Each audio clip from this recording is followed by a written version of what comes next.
governo brasileiro, ao Lula, é o lance dele ter falado que faria transações sem usar o dólar, né? Sim. E a galera falando, porra, tá vendo? É por isso que o Trump tá apertando o crânio, por isso que ele tá. Essa é uma das razões, na verdade, né? Inclusive, ele também já falou isso, que o Trump pegou a gente pra bater em nós loucamente. Então ele já falou do Pix, Sim. já brigou com a 25 de março, briga com uma porrada de Claro, coisa que acontece claro. aqui, né? Eu acho que o tema do dólar é um grande exemplo de como uma política agressiva pode ter o efeito contrário daquilo que você deseja. Por quê? O Lula fala que quer acabar com o dólar, ou seja, quer usar menos dólar, etc., que é um tema caro a parte de sua base. Então, quando ele vai lá no banco do BRICS, ele diz, quando eu acordo de manhã, eu penso sobre por que a gente está usando o dólar.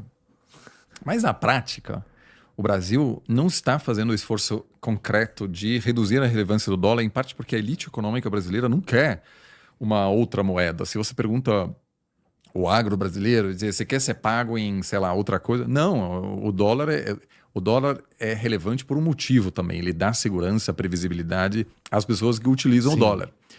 Isso pode mudar lá na frente se a dívida americana se torne insustentável em algum momento no futuro. Mas, por enquanto, o dólar é aceito pelas elites econômicas no Brasil e não há vontade nenhuma de querer deixar de usar o dólar.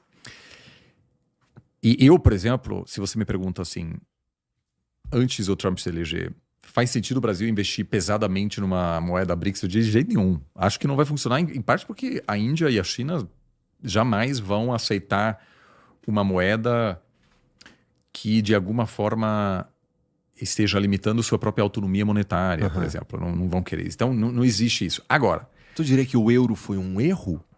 Não, no caso do euro, eu não acho que foi um erro, porque a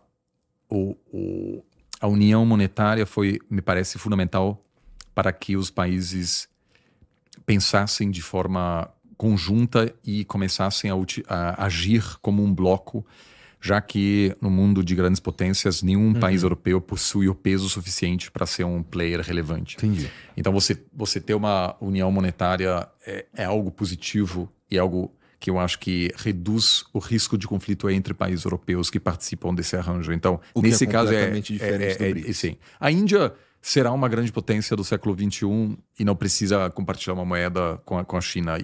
Então, aquilo não é real, me parece. Agora, você tem algumas iniciativas de usar moedas locais em transações entre países BRICS, tudo bem. Agora, o Trump atacando o BRICS, dizendo, eu vou sancionar vocês, etc., acaba fortalecendo justamente aqueles que realmente querem avançar e adotar medidas mais concretas para deixar de usar o dólar. Então,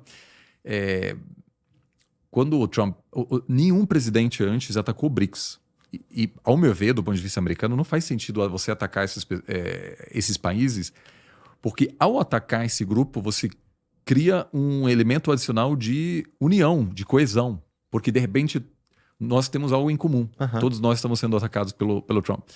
Então, paradoxalmente, ao fazer essa política agressiva, você eleva e fortalece aqueles que realmente querem avançar em uma política contra o dólar. Ainda acho que estamos muito longe de algo concreto nesse sentido. Agora, ao sancionar ministros, integrantes do STF, você promove uma conversa aqui no Brasil sobre como facilitar transações americanas fora do alcance de sanções americanas, transações financeiras, né? Então, quanto mais você sancionar países, mais esses países vão pensar sobre como escapar dessa natural.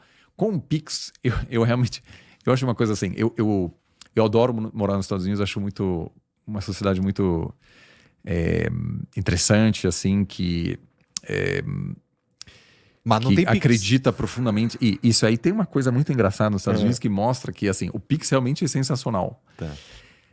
O Pix nunca daria certo nos Estados Unidos. Por quê? Porque há uma crença tão profunda, dogmática, de que o mercado resolve, de que você tem um negócio feito do Banco Central, que é de graça, não vai entrar na cabeça e não é viável politicamente, porque mesmo o cara super centrista americano, ele vai dizer, não, mas isso é muito governo, vamos deixar uma empresa cuidar disso.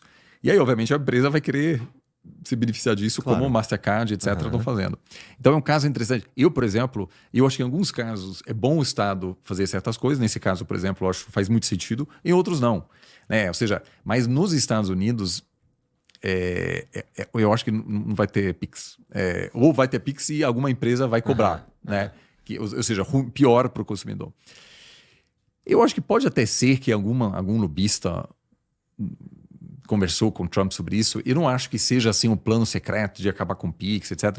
Mas são todos fatores que certamente podem ter uma relevância. Ou pelo menos algo serve como desculpa para ele encher o saco, né? E sei lá, até para aplicar essas sanções. Porque assim, ele usa tudo isso, coloca tudo num cesto e usa como motivação para encher o nosso saco, no fim das contas. A gente estava falando da moeda do BRICS, que nunca foi para valer um tema entre eles e tal. Tipo, a China não parece ter ou não fala sobre isso interesse nenhum em criar uma moeda do BRICS, não é? Não, por enquanto. Pois é. Tanto que vale destacar que hoje a China não quer que sua própria moeda se torne moeda de reserva global, porque ela teria que deixar flutuar sua própria moeda, o que reduz o poder do Estado de interferir na economia chinesa, o que muitos dirigentes chineses não querem. Então, eu acho que isso só vai mudar se houver lá na frente, em algum momento isso vai acontecer, preocupações sérias sobre a capacidade americana de pagar sua própria dívida. Isso historicamente, quando grandes potências chegam a uma situação de insustentabilidade financeira, aí de repente pode mudar essa conversa, porque o que chama atenção é que nem o Partido Democrata, nem o Trump possuem compromisso com a sustentabilidade fiscal. Então, ambos, durante a campanha, fizeram promessas que implicaram num aumento da dívida, e o Trump, na verdade, aumentou ainda mais a dívida de uma forma que 95% dos economistas dos Estados Unidos dizem que aquilo, a médio e longo prazo, é uma loucura. E aí a grande pergunta é, vai surgir algum candidato que vai dizer, como o Milei disse naquela palestra, que foi, enfim, muito peculiar, né? Ele falou assim, não teremos plata, assim, tipo, acabou o dinheiro. Em algum momento, um presidente americano, assim, numa circunstância totalmente distinta, porque a estabilidade financeira americana ainda é grande, mas